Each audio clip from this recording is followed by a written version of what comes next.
السلام عليكم ورحمة الله وبركاته. معاكم سالم طارق، والنهاردة معانا فيديو جديد. وفي فيديو النهاردة هنشرح ازاي نعمل كاستم كوماند لاين انترفيس كوماند. يعني هنعمل امر خاص بينا على الكوماند لاين انترفيس بتاع ويندوز السي ام دي. على سبيل المثال، يعني لو جينا نكتب هنا دلوقتي ويلكم، وده امر طبعا مش موجود في ويندوز، او ويلكم، فهيقول لي ويلكم is not recognized as internal or external command. يعني بيقول لك ان هو مش بيتعرف على الويلكم. النهارده بقى احنا هنقدر نعرف الاوامر دي كده. دلوقتي انا اديته تعريف ويلكم، انا طبعا هنشرح ازاي بنعمله. هكتب هنا ويلكم، فاهو هلو everybody. مثلا نعمل واحد تاني زي شانل، فهل ستيك باي سالم طارق. مثلا نعمل امر الاس دوت، اهو ده مش موجود في ويندوز اصلا، بتنزله مع الجيت هاب مع الجيت باش. المهم هنبدا نشرح دلوقتي ازاي بنعمل الموضوع دوت. طبعا الشرح انا هحاول ابطئه على قد ما اقدر، احتمال الفيديو يطول في الوقت، بس كل حاجه تبقى واضحه. دلوقتي احنا نبدا نعملها. اول حاجه هنعمل فولدر، حتى ممكن نعمل فولدر دوت ديسكريب عادي. مثلا هاجي هنا كده، هاجي في السي او اعمل ملف في السي. يعني احنا طبعا بنعمل فولدر في المكان اللي احنا عايزينه. هسميه كاستم سي ام ديز، كاستم سي ام ديز اهو، سنتر. ده انا هحط فيه الامر دلوقتي. بنعمل الملف ده كده. الملف ده احنا دلوقتي عملناه، هنبقى الويندوز تعريفه بحيث ان هو اي ملف ينزل فيه يقراه. اي ملف ينزل هنا في كاستم سي ام ديز ده يقراه اهو.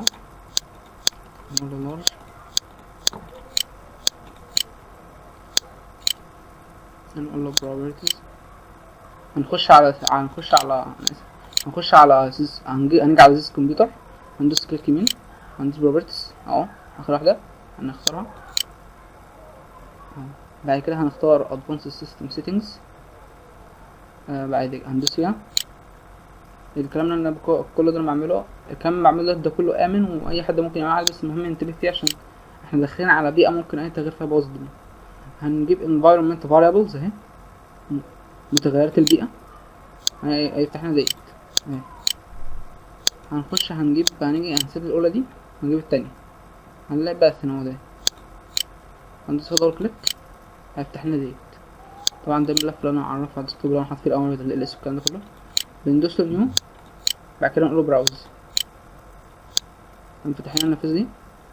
هنا بقى نختار الفولدر اللي احنا هنحط فيه الامر. انا عندنا هنا اللي هي الكاستم سي ام ديز، فهقول له ديس كمبيوتر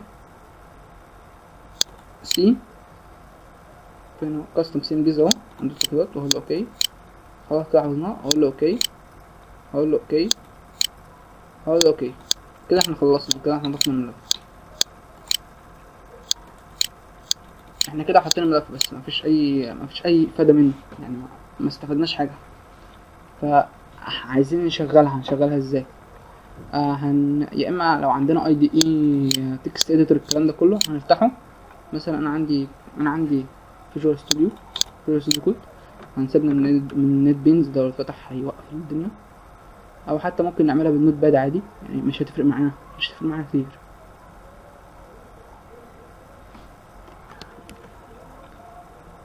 طبعا المفيد في التكست اديتور والاي دي اي دوت ان هو انا بيديني السنتكس هايلايت على كام ميزه تانيين يعني هينفعونا وكده. فهنا هو فاتح له ملف untitled 1 حافظينه. اي ملف عايزين نحفظه هنحفظه في الفولدر اللي احنا عملناه في السي، اللي هو مثلا كاستم سي دي. شوف انت عايز تعمل ايه اهو. نيجي هنا بعد الخطوه دي، احنا عايزين نحفظ الصيغه ايه. هنحفظ الصيغه هتكون دوت سي ام دي، يعني مثلا اي ملف دوت سي ام دي.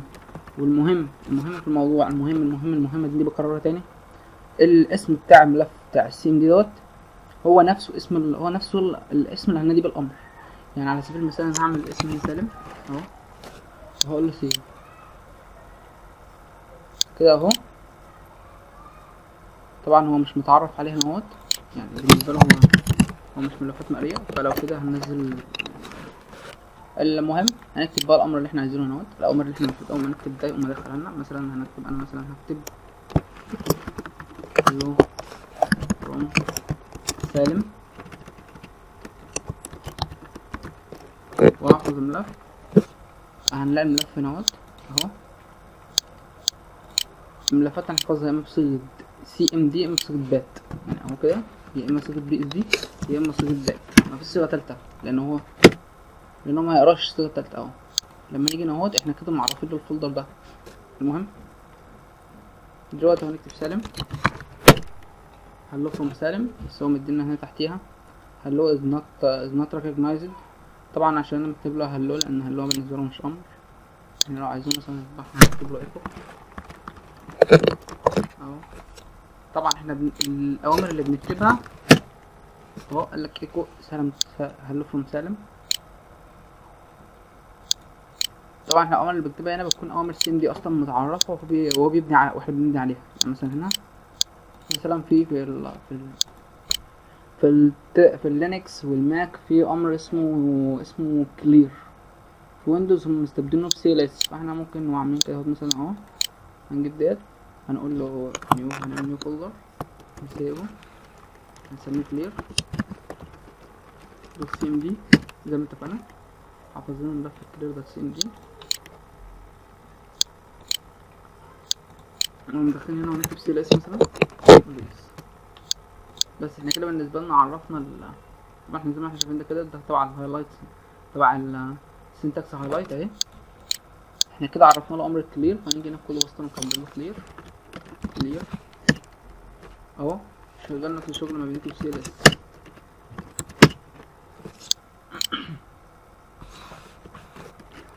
وبكده يكون شرحنا انتهى النهارده. يا رب يكون الفيديو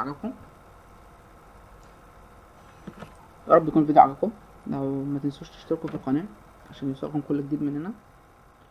والسلام عليكم ورحمه الله وبركاته.